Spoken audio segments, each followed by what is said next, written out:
আজকের সানডেতে তোমাদের সাথে শেয়ার করব একটা ফিশ আইটেম। এতদিন তোমাদের সাথে আমি অনেক আইটেম শেয়ার করেছি, অনেক চিকেন আইটেমও কিন্তু শেয়ার করেছিলাম। তাই ভাবলাম আজকে ভেটকি মাছ দিয়ে চিলি ফিশ করব। তাই ফার্স্টে ভেটকি মাছের টুকরোগুলোতে লেবুর রস আর গোলমরিচ মাখিয়ে কিছুক্ষণ রেস্টে রেখে দিলাম।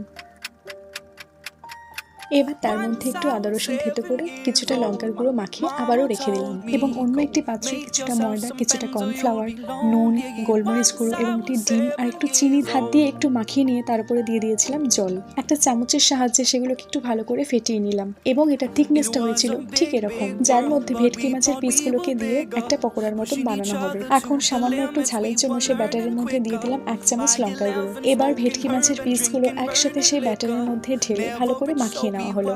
এরপরে হবে ভেটকি মাছের পকোড়া। চারিদিকে এত গ্যাস নিয়ে সমস্যা, তাই জন্য ইন্ডাকশনের মধ্যে ননস্টিকের কড়া বসিয়ে তেল দিয়ে তার মধ্যে ছেড়ে দিয়েছিলাম ভেটকি মাছের পকোড়াগুলো। কিন্তু আনফর্চুনেটলি ফিরে আসতে হলো অ্যালুমিনিয়ামের কড়া বসিয়ে সেই গ্যাসেই, কারণ ওই ইন্ডাকশনে কড়া বসিয়ে তেল দিয়ে ভাজাভুজি আমার দ্বারা ঠিক একটা সম্ভব হচ্ছিল না। ননস্টিকের কড়ার তলাতেও যেন জিনিসগুলো ধরে যাচ্ছিল, তাই জন্য ফিরে আসলাম সেই গ্যাসেই। এরপর পকোড়া ভাজাগুলো খুব সুন্দরভাবে হয়েছে, যা ইন্ডাকশনে বসিয়ে হচ্ছিল না। তাই সেই অ্যালুমিনিয়ামের কড়াতেই ফিশ পকোড়া ভাজার কিছুটা তেল দিয়ে তার উপরে দিয়ে দিয়েছিলাম রসুন কুচি এবং লঙ্কা কুচি। আমি কিন্তু আদা কুচি দিইনি।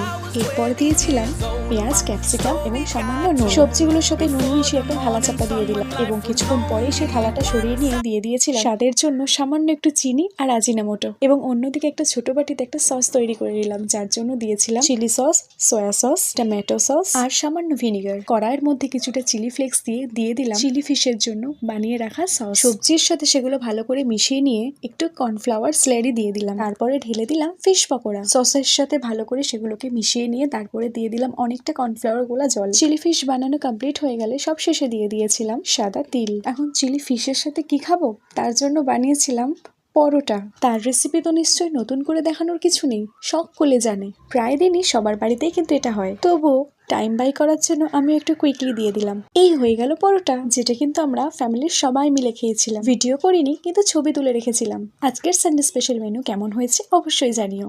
ওকে দেন, বাই, গুড নাইট।